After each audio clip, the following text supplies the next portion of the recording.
I just saw Zootopia 2.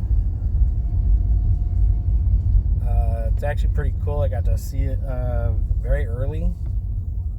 So actually, I'm already 2 days late. Whoa. Okay, well, this isn't gonna work. Excuse the camera as it just wants to kind of do its own thing. Anyway, it was really good. It was better than the second one, I would argue. I'm trying not to get into spoilers yet, but everything was really good. You know, the story was really good. They didn't kind of cut corners on the story. The story is really, really good. The characters and the way that they are portrayed, based off of course, the previous installment. There's no weird oddities like, oh, this character doesn't act like themselves anymore or whatever. It's all pretty consistent. This one, so the last one was more of like it was kind of like a thriller for kids. You know, as I think I could talk about that movie. They're trying to figure out who's contaminating the predators or whatever and making them go crazy and framing them for murders and whatnot. So it's kind of like a thriller for kids. This is like a thriller mystery. There's a mystery aspect to it, and there's a bunch of like lore implications for the world of Zootopia. Like you find out, I think I can talk about it. You find out like the weather walls, which we saw prominently in the previous movie. Because everything's separated, you know, the snow place, the desert place, so on and so forth. And so they're separated by these walls that generate whatever atmosphere is needed. And so we find out, like, how those came to be and, you know, kind of how they all, not too in-depth, but, like, we find out stuff about that. There was definitely... This is going to sound super out of pocket, but I just... What is it about some of these movies just like... The word I'm going to use is furry bait. I don't know what else to call it. There's a scene when they're at a festival, like a music festival, and my God.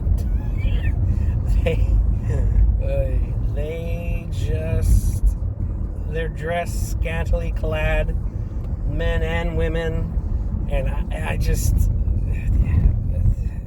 get it. Like, a lot of that stuff was for us, the adults. Like, we knew what they were referencing. The kids probably didn't. But I don't know, dude. This just, it's probably because I'm a dad now. I just became a dad. He just turned 1. And so I'm just like, why are we sexualizing... Oh, there he is. You can hear him back there. Why are we sexualizing these animals? I don't understand. You know, can somebody please help me understand why we're doing this? I mean, I get it. You know, it's a part of the world or whatever, just like there's cops, just like there's convenience store workers, there's pop stars in this world, and pop stars dress scantily clad and they shake their butts. It's what they do. I get it. But again, it's a kids movie. So, you know, but hey, speaking of kids movie, this movie will not talk down to your kids, and it will not oversimplify stuff for your kids, if that makes any kind of sense. Like, it's not going to sit there and like hold their hand and spell everything out for you, like, oh, this person's doing this because of this. And even stuff pertaining to the mystery isn't too, you know, it's not spelled out at all, really.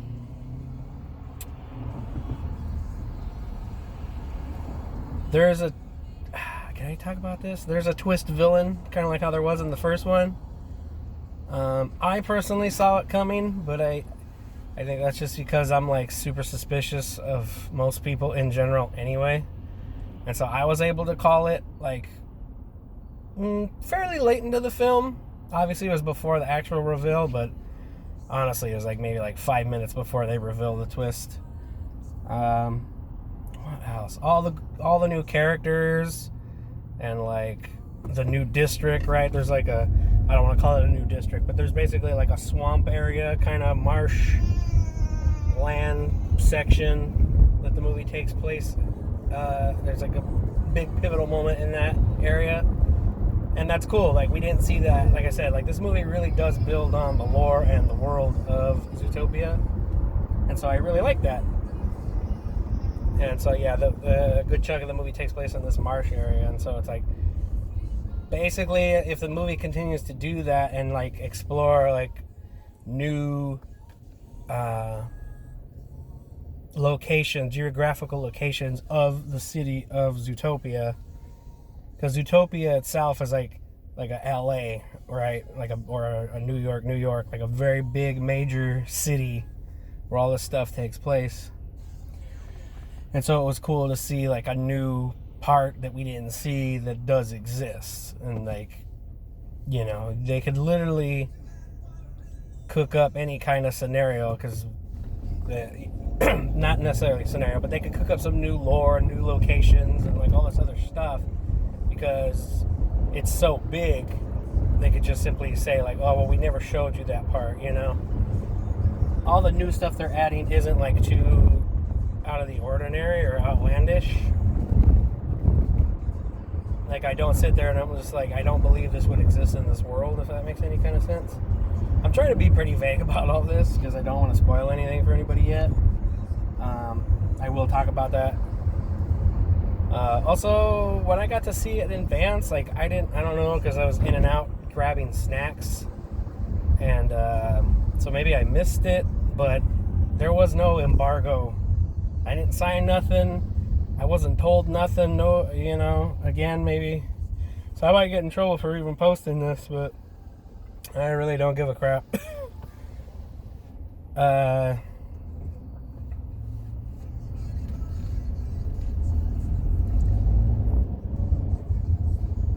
What I wanted to say is, like I said, I was running back and forth. I was getting snacks and junk because my wife, my kid, and my wife's friend were with us. And so I'm like running around because my wife pretty much handles anything related to my son. Like, when we're going anywhere, she's on it. She's like super mom in that regard. She's got all this stuff. She knows how to like calm him down if he starts crying or whatever. Like, she's got it in the bag. And so if we're out and about, she's taking care of him. So I was running back and forth getting snacks and stuff for all three of us. And can I just say that these freaking movie theater concessions have like gotten out of control. I am not... So they have this thing, right? It's called a pretzel combo. And it's exactly what it sounds like. You get a big pretzel, you get cheese, and you get a drink. Okay? So, and the drink is massive. Like, you know, it's a big pretzel. It's a big sized drink. I can't really be too upset about any of that stuff. Like, they are good sizes, but man, how much was that? Like, that was like $10 plus or something like that. So my wife's friend wants one. My wife wants one. My wife's friend wants one. I just wanted a soda. But when I'm going back and forth talking to my wife and her friend about what we're ordering, there's a lady. She was sitting by herself. She was in like the handicap section where there's like 2 seats, big empty gap, 2 seats, right? She had a cane, so it made sense that she needed to sit there or whatever. So she was jokingly was just like, "Oh, you're taking orders? I'll take a popcorn." And I'm like, "Yeah, right." You know, just kind of like, sure thing. While I'm standing in line, I think to myself, like, how funny would it be if I just actually got the popcorn? Because, I just kind of was like, oh, yeah, sure thing, like, ha, ha, ha. But I was like, I think it'd be even funnier if I come back with the popcorn. So I get her the popcorn. So it's like these 2 pretzel combos, this popcorn, and it was a small popcorn. This popcorn was $10.83, people, for a small. The total for everything, the 2 combos, the 2 combos, the popcorn, and the drink was $54.95. Like, what? $50 just so that we can all have a snack. I could have bought a used video game for that price. Like, that's, I mean, I'm stupefied. I'm literally at a loss for words. Like, that's insane to me. Like, what are we doing? Did they put tariffs on pretzels? Like, what? Somebody help me understand. This is crazy to me.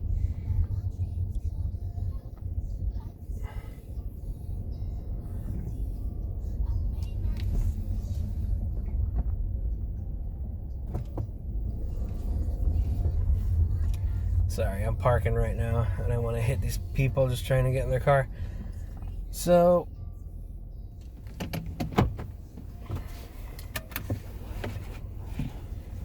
anyway, I'm just befuddled at prices for concession stand stuff. And it's, I don't know who drew first blood. Did the movies start overcharging for this junk, or did people start sneaking stuff in and not buying any of it? I don't know who started it, but Jesus Christ, please end the war. The concession stand war, please. It's crazy. Well, anyway, back to this lady. So I got the popcorn. I'm dishing out all the stuff, and I hand her the popcorn. I go, here you go. Her mouth just dropped open, and she looks at the popcorn, and she looks at me, and she goes, I was kidding. And I just smiled. I'm like, I know you were, but I wasn't. There you go. I didn't sit around and wait for a thank you or nothing. I'm just like, there you go. Now I have to cross this lady's path to get to where my family are. So I'm handing out, like I said, I got all this crap. I'm juggling drinks, this bag of popcorn, blah, blah, blah. I had to go back to get the pretzels because I just simply did not have enough hands.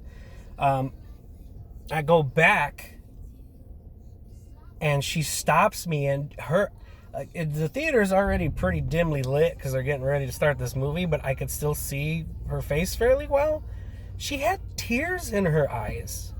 Like, her eyes were puddling up with water.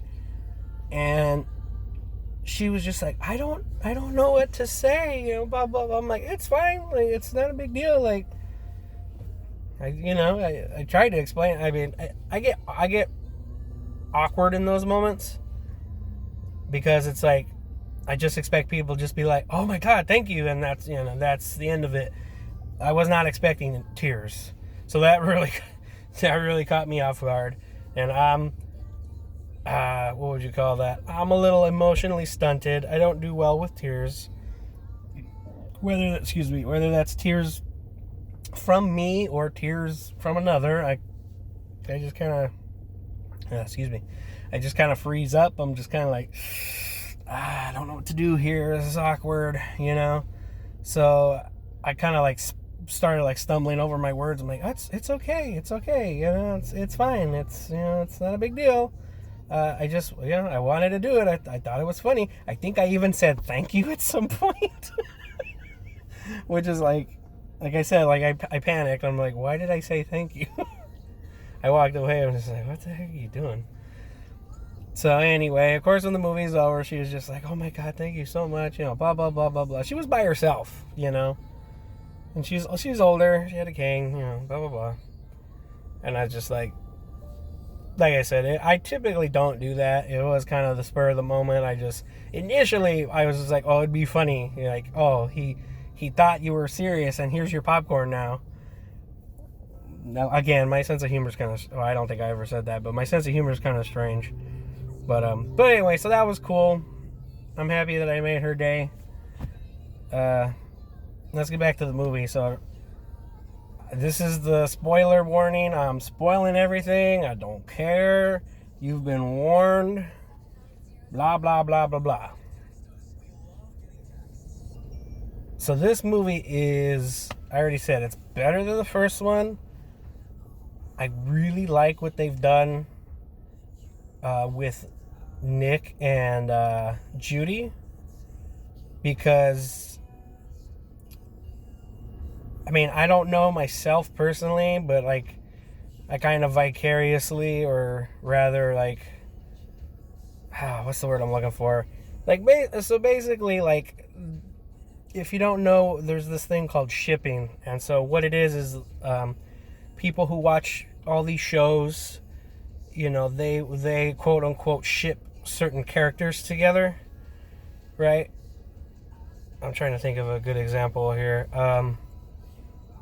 So for example, like, let's say Mickey Mouse, right? Mickey and Minnie. Most people ship Mickey and Minnie, not only because they've been shown in, you know, various forms of media as a couple and whatever, but that's just because that's what people want.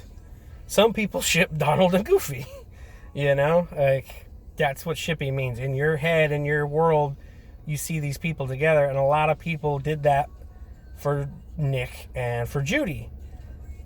Some took it a little too far. If you know, you know. I will not elaborate on that any further. But this movie kind of gives those fans that ship them what they want. You know, throughout the movie, there's, like I said, there's this mystery unfolding about the weather walls. They're supposedly built and owned by lynxes, like this long-running, you know, Monopoly guy kind of archetype character of lynxes who invented the wall. And I guess every so often they do what's called an expansion, like they'll decide to expand a certain terrain or a certain ecosystem. So like in the movie, they're deciding that it's called Tundra Town. They're going to expand Tundra Town and make it bigger. And so a lot of people are obviously okay with that. But it turns out that the reason why they're doing that is to further push out reptiles. I guess a long, long time ago, when Zootopia was in its infancy, allegedly a snake murdered somebody with their venom.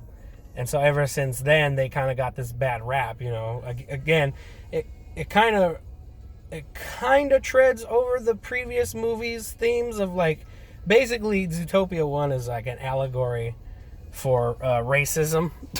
In case some people didn't pick that up, it's basically an allegory for racism and profiling and stereotyping other people. And so they kind of tread on that again with the snakes. Like, the snakes are bad, they murdered, you know, they're all bad, you know. They that's kind of the, especially back then, because it literally has like a flashback, and it's like old-timey, like monocle. Like, I wasn't kidding with the Monopoly reference, like top hat, cane, monocle, like literally that era. And so they get the bad rap. And so the Linux, that's a computer operating system. The Lynx framed the snakes. The snakes were actually the ones who came up with the concept of the weather wall. And when the snake went to get it patent, the Linux stole it. Basically, he rewrote the patent with his name on it, and then framed the snake. And the snakes got kicked out of town. And as history kept going, the Linux would expand, I believe it's just Tundra Town, and keep expanding it to push them further and further out.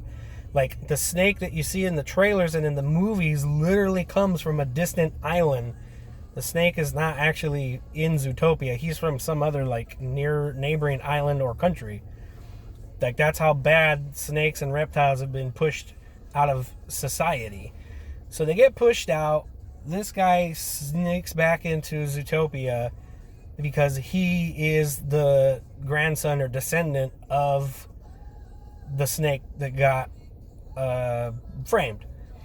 And so all of this information about the walls, about, blah, blah, blah, the history is in this book, this journal that God dang it, I'm going to keep saying that. The Lynx obviously took it from the snake. It was hers. He painted over it. He did all this crap, and, it made it his own. And so I guess the snake is able to, like, see that.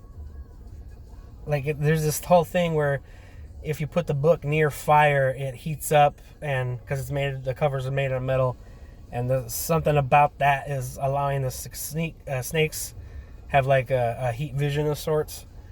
And so when the book heats up, he's able to see all this other stuff pertaining to the truth about the book, obviously belonging to the snakes and not the Linuxes.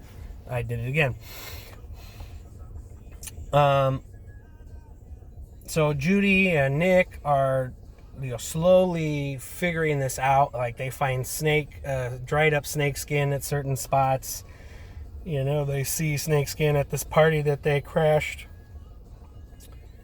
And so they're slowly piecing it together that the snake is involved with the Linux, the Lynx. And they team up at some point with the snake and save the day, blah, blah, blah. Now, the thing I was saying about shipping earlier with Judy and Nick is that they keep finding themselves in these, like, really progressively more and more dangerous situations. At one point, Nick and Judy almost drown. They're trying to escape that marshland that I was talking about earlier, and they get trapped in, like, a tube. They have these tubes that will allow you to travel from the marsh to certain sections of Zootopia, but there's one tube that's, like, labeled red, like, unless you breathe underwater or can hold your breath for a freakish amount of time, like, it's not really recommended for mammals. And so freaking Judy, of course, she's like, hop first, ask questions later, pun intended. So she's chasing the snake. This is before they team up and they realize that the snake's a good guy. They follow him down that tube, and they literally start to pass out and run out of air and stuff down there. Nick has to, like, every couple of yards there's like an emergency hatch, and so he has to grab Judy and wait for another opportunity to pry open the hatch and get out of this thing. And so he's like constantly like getting on Judy, like, dude, like, this is like, what are you doing? Like, you're like literally trying to get us killed. Unintentionally, of course. And he's just like, could you like slow down and like, blah blah blah. So they progressively start going back and forth and get a little snive with each other, and just kind of like, oh well, you do this and you do that, blah blah blah, because otherwise they think that they're really good partners in terms of like crime, cop partners. So then finally they find themselves at this abandoned hotel, which ended up being a safe haven for snakes and stuff and reptiles, and the place is falling apart. Like, literally just walking around, the foundation's giving way, you just walking around puts a hole in the floor. So Nick, he obviously he understands that because he's very privy to danger. So he immediately, once he realizes the place is going to fall apart at a moment's notice, he confronts Judy. Judy finds all the information that she's looking for, because like I said, the snake was staying there, and so like he's like piecing together like that meme of Charlie Day and his little corkboard, right? Conspiracy corkboard. She finds one of those pertaining to the Lynx and I said it right, and the snakes. And so she's like trying to gather all this stuff. This building's falling apart, and he's just like, dude, like, what are you doing? Like, we need to get out of here.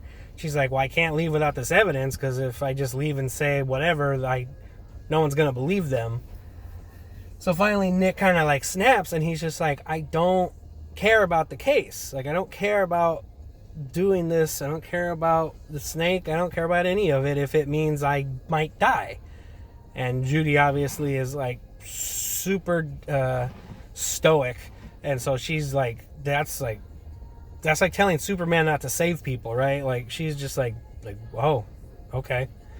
And so she just kind of like has this moment where she like, oh dang, like, he's not committed like I'm committed.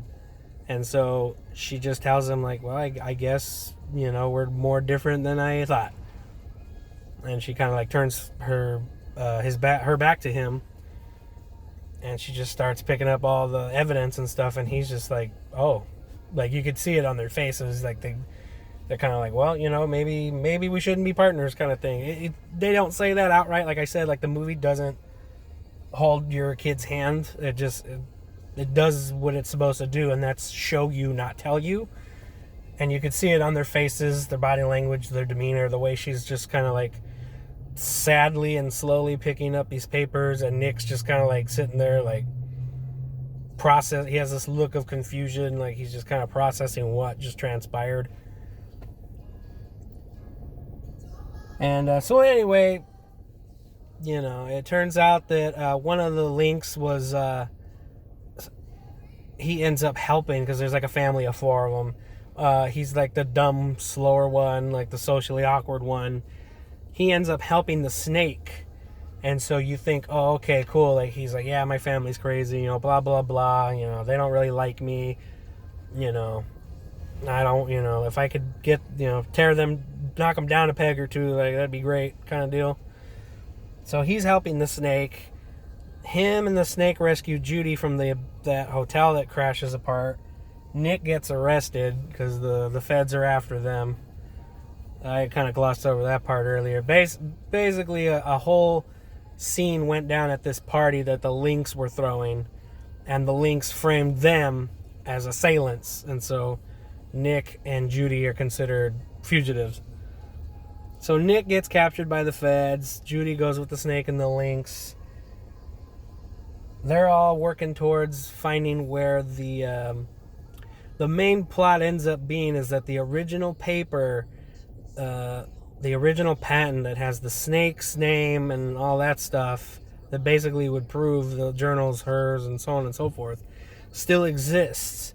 And it's in the original part of town where the snakes used to live, which, again, this town keeps expanding, so it's been buried for who knows how long.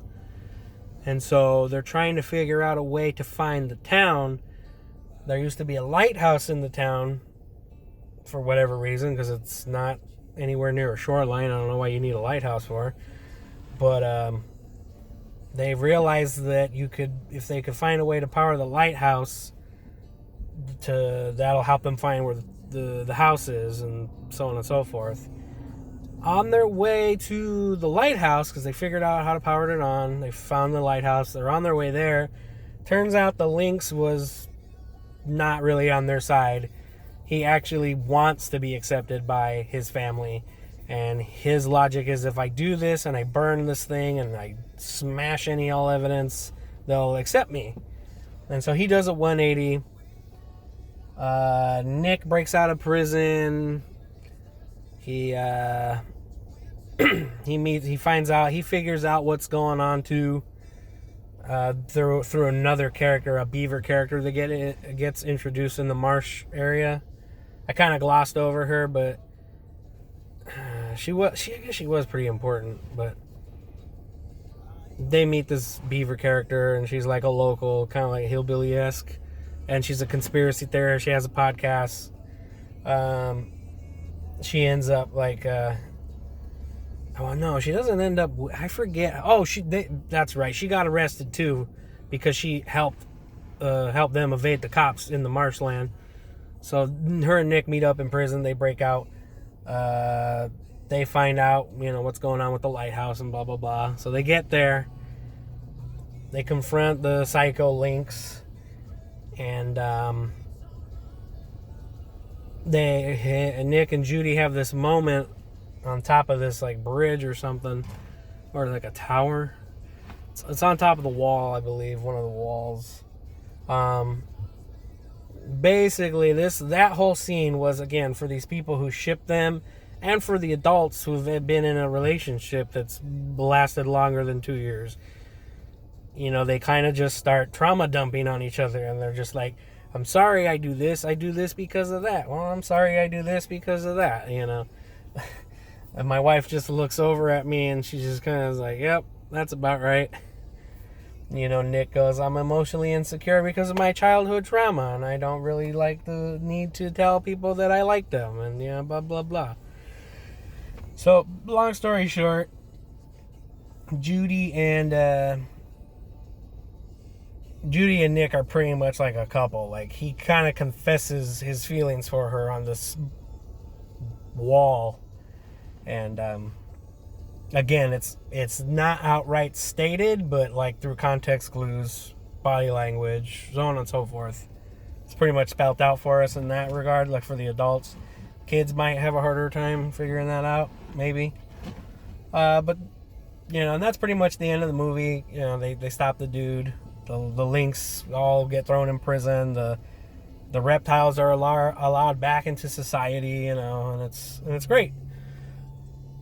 I just like I said, it's just a really good movie. I liked it better than the first one. That's all I got for you today.